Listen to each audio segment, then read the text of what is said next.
চেষ্টা করলে তুমিও পারবে। আমি ঠিক যেভাবে ইংরেজি ও চাইনিজ শিখেছি তুমিও পারবে। তো চলো বন্ধুরা, আজকের কিছু চাইনিজ ক্যারেক্টার শিখে নিই। শুরুতেই সিদা, ইন ইংলিশ ইয়েস, বাংলাতে হ্যাঁ। পুশি, ইন ইংলিশ নো, বাংলাতে না। হাওদা, ইন ইংলিশ ওকে, বাংলাতে ঠিক আছে।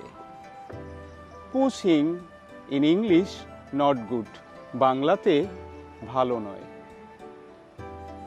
তুয়েপুচি, ইন ইংলিশ সরি, বাংলাতে দুঃখিত। মেইকুয়ানশি, ইন ইংলিশ নেভার মাইন্ড, এটা কিছু নয়। শিয়ে শিয়ে, ইন ইংলিশ থ্যাঙ্কস, বাংলাতে ধন্যবাদ। পুকচি, in English you are welcome, বাংলাতে স্বাগত। তো কেমন লাগলো আজকে চাইনিজ শেখা? চাইচিয়ান।